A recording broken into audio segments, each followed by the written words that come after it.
Usus, rahim, serta bagian intim Jyoti keluar. Bahkan ada potongan usus Jyoti yang terpental.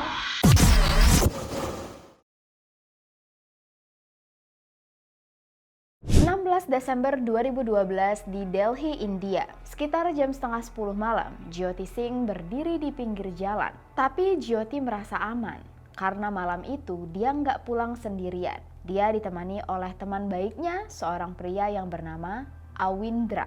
Dan Jyoti percaya Awindra bakal nganterin dia pulang sampai selamat. Gue juga yakin ada banyak wanita di luar sana yang ngerasa kalau malam-malam pulang tapi bareng temen cowok, perasaannya lebih tenang karena setidaknya ada yang melindungi. Itu juga yang Jyoti rasakan pada malam itu. Tapi sayangnya Jyoti tidak pernah menduga jenis kejahatan ada banyak. Dan salah satu yang paling mengerikan akan terjadi padanya. Ini adalah salah satu kasus pemerkosaan yang sangat viral di India di tahun 2012 karena tingkat kebrutalan yang luar biasa bikin merinding, ngilu, dan gue sendiri yang melakukan riset. Hati gue, badan gue beneran ngilu saat membaca semua detail yang terjadi pada Jyoti. So, trigger warning untuk kalian semua, apalagi yang merasa sangat sensitif untuk mendengar kasus pemerkosaan, penyiksaan, dan juga pelecehan seksual. Karena kasus kali ini gue sampai bawa teh panas nih. Mana teh panas? Karena gue ngerasa kayaknya gue bakal butuh untuk menenangkan diri sambil cerita. Sorry kalau misalnya nanti gue agak terbata-bata menjelaskan kasus ini. Mungkin setelah dengar kasus ini kalian bakal takut pergi keluar rumah dan nyuruh adik, nyokap, atau wanita-wanita di sekitar kalian buat gak keluar malam-malam meskipun didampingi oleh teman atau pria yang dipercayai. So, langsung aja kita masuk ke cerita. Welcome to Ruang Gelap.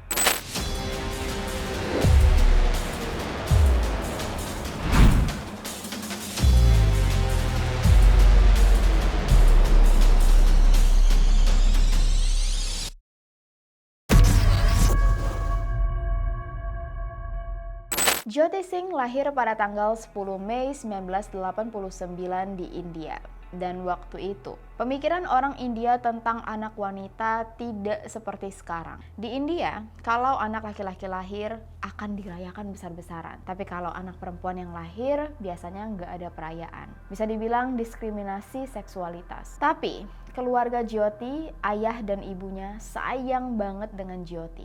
Waktu Jyoti lahir, ayah dan ibunya mengadakan perayaan besar-besaran sampai-sampai tetangga sekitar nanya, ngapain sih ngerayain anak cewek? Kirain anak cowok yang lahir. Namanya juga tahun 80-an dulu ya. Zaman yang sangat berbeda dengan sekarang. Jyoti adalah anak yang dari kecil ambisius dan rajin belajar. Jyoti suka banget sekolah dan ayah ibunya bangga dengan Jyoti. Ayah Jyoti dulunya pengen jadi guru, tapi karena masalah ekonomi enggak mampu untuk sekolah jadi guru, si bapak harus memendam cita-citanya. Tapi bapaknya sudah berjanji, kalau nanti dia punya anak, cewek atau cowok, dia bakal mendukung pendidikan anaknya setinggi mungkin. Dia bakal berusaha untuk cari uang supaya anak-anaknya nggak perlu merasakan apa yang dirasakannya waktu itu. Bapaknya sangat bersyukur punya anak kayak Jyoti. Rajin sekolah, baik hati, anaknya nurut, dan punya cita-cita tinggi. Jyoti ingin menjadi fisioterapis. Supaya Jyoti bisa melanjutkan pendidikannya ke sekolah medis, bapaknya sampai rela menjual tanah warisan. Saudara dan keluarga dekat bapaknya langsung protes. Ngapain jual harta warisan kamu buat pendidikan anak cewek? Anak cewek tuh udah, jaga rumah aja udah. Ngapain di sekolah yang tinggi-tinggi? Tapi meskipun dinyinyirin, bapak Jyoti enggak goyah. Dia enggak peduli harus kerja keras asalkan anaknya bisa menempuh pendidikan dan mewujudkan cita-citanya. Jyoti juga tahu diri guys. Dia tahu seberapa banyak perjuangan orang tuanya untuk membuat dia sukses. Jyoti janji dengan bapak dan ibunya. Kalau dia sudah dapat kerja, bapak dan ibunya nggak usah kerja sama sekali. Biar dia yang tanggung semua kehidupan keluarga. Makanya waktu kuliah, Jyoti berusaha sekeras mungkin. Bayangin, Jyoti setiap harinya cuma tidur kurang dari 4 jam. Kenapa? Karena malam hari Jyoti kerja sebagai call center di sebuah bank. Terus paginya Jyoti harus kuliah sampai sore. Dan semua teman-teman Jyoti tahu, tiap hari Jyoti tidur cuma 4 jam dalam satu hari. Hebatnya, kuliah dan kerjaannya semuanya lancar. Kerjaan Jyoti juga bukan kerjaan yang bisa dilakukan oleh banyak orang. Sebagai call center harus bisa berbahasa Inggris dengan fasih. Dan kebetulan Jyoti bahasa Inggrisnya bagus banget. Selama bertahun-tahun, Jyoti dan kedua orang tuanya berusaha keras untuk sampai ke titik di mana Jyoti akhirnya sebentar lagi lulus kuliah. Setelah lulus kuliah, Jyoti akan menempuh internship selama beberapa bulan dan akhirnya baru bisa bekerja tetap. Di awal bulan Desember, Jyoti bilang ke orang tuanya, "Ma, Pa, tenang. Akhir bulan ini aku lulus, semua pengorbanan kita bakal terbayar. Kalian gak usah capek-capek mikirin uang lagi. Sekarang giliran aku yang menghidupi kalian." Tapi sayangnya, cita-cita kedua orang tua dan Jyoti yang sangat mulia ini tidak pernah tercapai. Pada tanggal 16 Desember, tepat sebelum Jyoti memulai internshipnya, Jyoti diajak menonton oleh teman laki-lakinya yang bernama Arwinda. Film yang mereka tonton di bioskop malam itu berjudul The Life of Pi, yang selesai tayang di jam setengah 10 malam. Karena Jyoti dan Arwinda sama-sama nggak punya kendaraan, mereka memakai transportasi umum. Nah, rumah Jyoti dan rumah Arwinda beda arah. Tapi Arwinda bilang dia bakal bertanggung jawab nganterin Jyoti pulang ke rumah, baru nanti dia pulang sendirian. Jadi malam itu, Jyoti dan Arwinda berdiri di pinggir jalan, menunggu bus atau becak yang mau mengangkut mereka. Sempat ada satu becak yang lewat, mereka stop. Pak, stop pak. Tapi waktu tukang becaknya dengar alamat Jyoti yang jauh banget, tukangnya nggak sanggup. Jyoti dan Arwinda jadinya nunggu lagi. Udara malam makin dingin, jalanan makin sepi, dan hampir nggak ada angkutan umum yang lewat. Kalaupun lewat, bukan jalur rumahnya Jyoti. Di sini Jyoti dan Arwinda mulai panik. Gimana nih kalau nggak ada angkot? Mereka pulang gimana? Doa mereka terjawab saat lewat sebuah bus, tapi kaca bus ini diriben. Cuman kernetnya meneriaki alamat rumah Jyoti. Jadi Arwinda dan Jyoti mikir daripada mereka nunggu lebih lama lagi, ya udahlah mending naik aja. Mereka bayar uang 20 rupiah terus masuk ke dalam bus. Di dalam bus cukup ramai. Selain Arwinda dan Jyoti, ada 5 laki-laki lain plus supir. Jadi ada 6 orang, ditambah mereka bersembilan. Jyoti dan Arwinda duduk sebelahan. Terus Arwinda berbisik ke Jyoti, "Kamu kalau misalnya sendirian, jangan berani-berani naik bus kayak gini ya." Jyoti ngangguk sambil senyum. Mereka tahu naik bus yang kacanya diriben itu agak berbahaya. Tapi di dalam pikiran Jyoti, dia kan gak sendirian, ada Arwinda. Harusnya semuanya aman-aman aja. Tapi kenyataan berkata lain. Waktu Jyoti dan Arwinda ngobrol, 3 pria di dalam bus mulai mendatangi mereka. Salah satu dari mereka nanya ke Arwinda, "Mau kemana?" Arwinda merasa terganggu dengan cara ketiga pria ini menatap mereka. Jadi Arwinda bilang, "Wah, bukan urusan kalian kita mau kemana." Rupanya jawaban ini memancing amarah. Ketiga pria tadi mulai mengata-ngatai Jyoti. "Cewek gak bener, malam-malam kok keluarnya sama cowok yang bukan suaminya lagi." Ketiga pria ini juga mulai memfitnah dan mengeluarkan kata-kata yang tidak senonoh pada Jyoti. Jyoti dianggap sebagai wanita nakal karena keluar bersama pria malam-malam. Di sini Jyoti dan Arwinda mulai takut. Mereka berdua memutuskan untuk turun dari bus. Tapi pria lain bangkit dan menutup pintu bus depan serta pintu belakang. Jantung Arwinda dan Jyoti mulai berdetak kencang. Mereka ternyata dijebak. Semua pria yang ada di dalam bus mulai menatap mereka dan salah satunya membawa tongkat besi. Arwinda dan Jyoti langsung dipisahkan. Arwinda ditarik ke depan bus, Jyoti ditarik ke belakang bus. Arwinda dipukuli habis-habisan. Tapi Arwinda tetap berusaha untuk lari dan melindungi Jyoti. Cuman mereka kalah jumlah, 5-2. Dan mereka berlima punya senjata. Selama Arwinda disiksa dan dipukuli, Jyoti di belakang bus juga mendapatkan perlakuan yang tidak senonoh. Awalnya Jyoti dipukuli dengan tongkat besi. Satu persatu pakaiannya mulai dilepas. Tapi kemudian monster-monster ini mulai satu persatu memperkaos Jyoti. Seolah-olah belum merasa puas salah satu dari mereka. Ini trigger warning ya. Cerita yang bakal gua jelasin setelah ini sangat-sangat traumatis. Salah satu pria mengambil tongkat besi dan memasukkan besi ini ke dalam Jyoti. Menurut dokter, Jyoti seharusnya meninggal di tempat. Tapi Jyoti masih hidup. Setelah dimasuki tongkat besi ini ditarik keluar dan isi organ dalam Jyoti mulai mengeluarkan darah. Usus, rahim, serta bagian intim Jyoti keluar, berhamburan keluar dari bawah. Bahkan ada potongan usus Jyoti yang terpental dan tertinggal di bawah kursi penumpang. Gue butuh teh. Setelah Jyoti dan Arwinda babak belur dan enggak bergerak sama sekali, mereka berdua dibuang ke jalan tol nomor 9. Ditinggalkan di pinggir jalan kayak buang sampah. Untungnya beberapa jam kemudian ada salah satu sapam yang lewat. Sapam ini mendeskripsikan kondisi Jyoti seperti sapi yang baru melahirkan. Karena dari bawah tubuh Jyoti, ususnya bercacaran. Sapam ini langsung berteriak ke orang-orang sekitar untuk bantu minta tolong. Tapi nggak ada satu orang pun yang datang untuk menolong. Mereka semua cuma diem. Entah memang nggak mau nolong atau nggak tahu kenapa. Karena si bapak sapam ini nggak ditolongin oleh satu orang pun, dia langsung lari lagi dan menyelimuti tubuh Arwinda serta Jyoti sambil ngasih minum. Dia juga langsung nelpon polisi. Begitu petugas ambulans datang, semua orang kaget karena Jyoti masih hidup. Jyoti bilang dia nggak mau mati, dia harus berusaha keras untuk bertahan hidup. Gua yakin Jyoti pengen hidup karena dia masih punya cita-cita dan bahkan Jyoti masih sempat berbisik ke petugas medis, tolong jangan kasih tahu ayah aku. Dia nggak mau bapaknya tahu. Tapi dengan kondisi yang sangat kritis, nggak mungkin pihak kepolisian maupun rumah sakit enggak ngabarin keluarganya. Para petugas medis bilang, Jyoti masih hidup aja sudah merupakan keajaiban. Karena hampir semua organ di dalam tubuhnya mengalami pendarahan dan juga infeksi.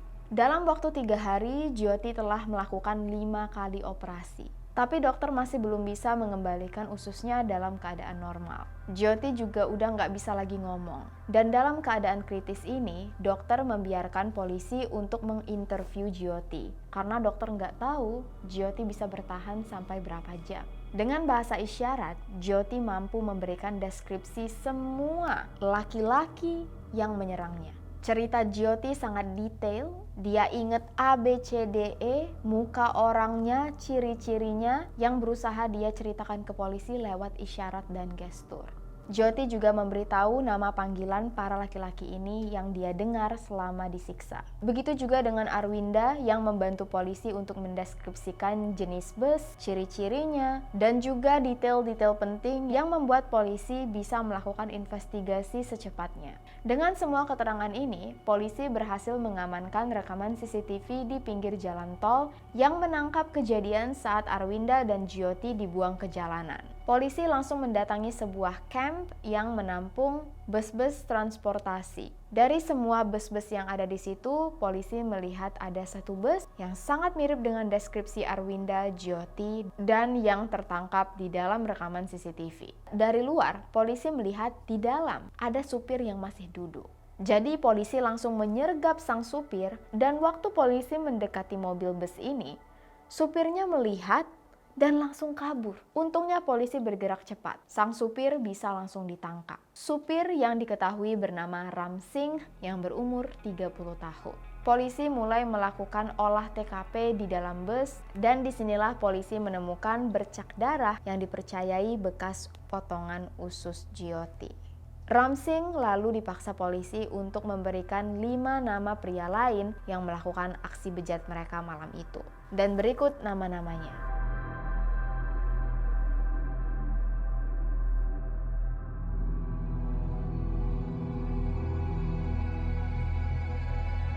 Yang terakhir adalah remaja berusia 17 tahun 6 bulan yang dikategorikan masih di bawah umur karena belum 18 tahun sehingga namanya tidak dipublikasikan. Keenam monster ini mengaku malam itu sebelum mereka mengangkut Jyoti dan Arwinda, mereka berenam minum-minum dulu, mabuk, high, dan dalam kondisi yang tidak normal ini, mereka membuat rencana untuk merampok para penumpang. Malam itu, mereka sempat mengangkut seorang tukang kayu. Bapak-bapak berusia 50 tahunan yang masuk tanpa curiga ke dalam bus, tapi kemudian ditodong habis-habisan. Bapak ini dibuang ke jalan, tapi tidak disakiti. Nah, si bapak sempat melapor ke polisi. Dia datang ke pos polisi dan bilang, Pak, saya habis dirampok. Tapi polisinya malah jawab, "Di mana, Pak? Itu saya naik dari sana." Kebetulan tempat bapaknya naik itu wilayah lain. Jadi polisinya bilang, "Wah, itu sih bukan wilayah jurisdiksi kita, Pak. Bukan tanggung jawab kita. Bapak kesana aja ngelapor di sana." Andaikan waktu itu polisi menanggapi laporan bapak ini dan mengejar ke-6 monster tadi, mungkin nasib Jyoti dan Arwinda akan berbeda. Nah, setelah merampok si bapak tukang kayu, barulah ke-6 monster tadi mengangkut Jyoti dan Arwinda. Mereka mengaku ke polisi sebenarnya hanya ingin merampok. Tapi karena kesal melihat Jyoti yang seorang wanita keluar malam-malam, monster-monster ini bilang, "Kami harus memberikan Jyoti pelajaran."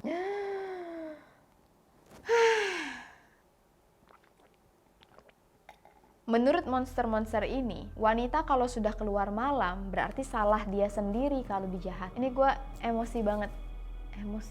Bahkan waktu kasus Jyoti tersebar, ada banyak orang yang bilang apa yang terjadi pada Jyoti adalah salahnya sendiri.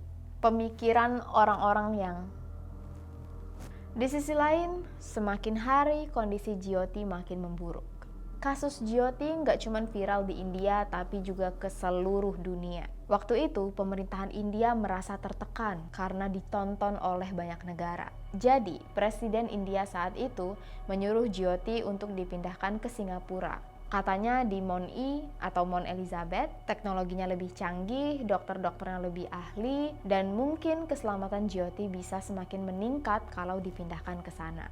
Keluarga Jyoti setuju. Dalam penerbangan menuju Singapura, Jyoti terkena serangan jantung. Selama 3 menit sempat tak sadarkan diri, tapi berhasil pulih. Begitu mendarat di Singapura, kondisi Jyoti sudah sangat-sangat parah. Sebenarnya waktu itu juga banyak dokter yang memperdebatkan keputusan pemerintahan menyuruh Jyoti untuk diterbangkan ke Singapura. Karena dalam proses penerbangan, kemungkinan besar nyawa Jyoti dalam bahaya. Begitu sampai di Mount E, Jyoti dinyatakan mengidap pneumonia dan infeksi otak. Meskipun dirawat di ruangan intensif, para dokter bilang sudah hampir tidak ada harapan lagi.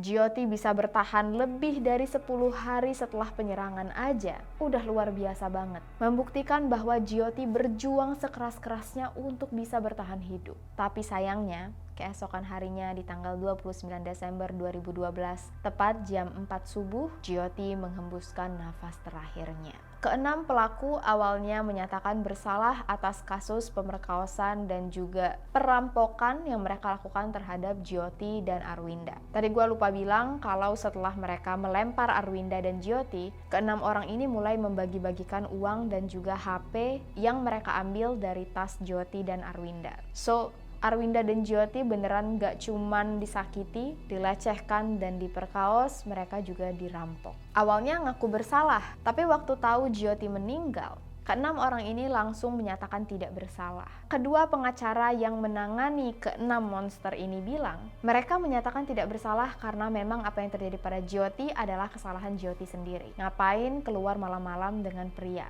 Wanita harusnya di rumah aja.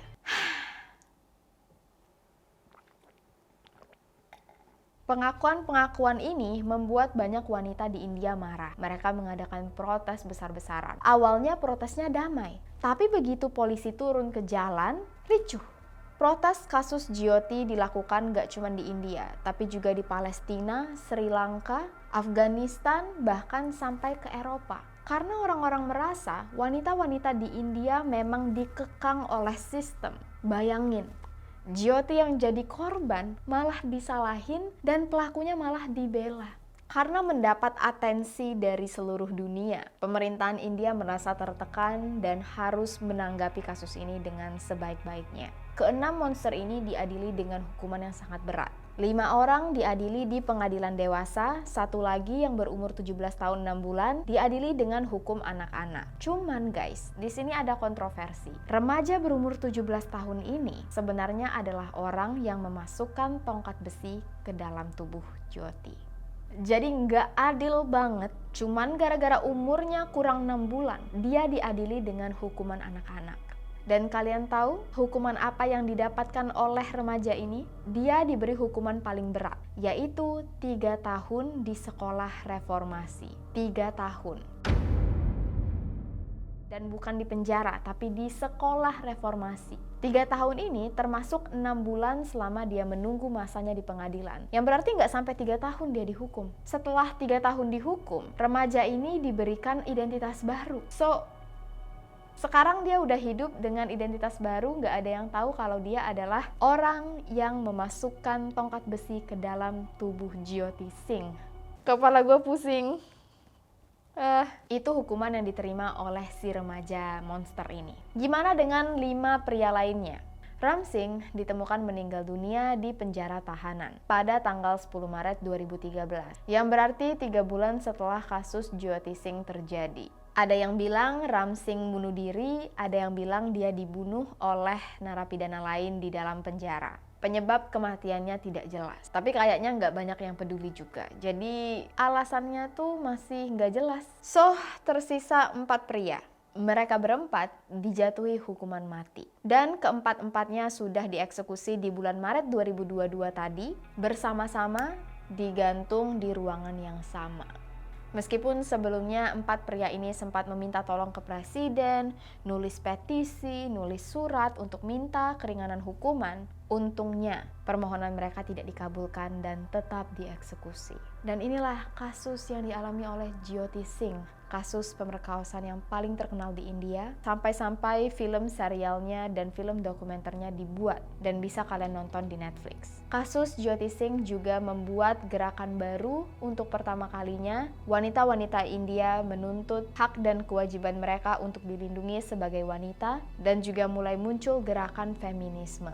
Karena Jyoti Singh juga, India sekarang memiliki sistem hukum yang dipercepat khusus untuk kasus-kasus pemerkosaan. Dan semenjak kasus Jyoti Singh juga, banyak ya dampak dan efek dari kasus Jyoti Singh, tingkat pemerkosaan di India tercatat meningkat 85%. Bukan berarti setelah Jyoti Singh ada banyak kasus pemerkosaan, tapi setelah kasus Jyoti Singh, banyak wanita India yang mulai mengakui bahwa mereka pernah menjadi korban. Mulai banyak yang berani untuk speak up, melaporkan orang-orang yang pernah memperkaos mereka, dan mulai berani dan tidak merasa tertekan seperti dulu. Delhi sendiri mendapat julukan ibu kota pemerkosaan di dunia, yang berarti kasus pemerkosaan di Delhi, India memang sudah luar biasa, tinggi banget.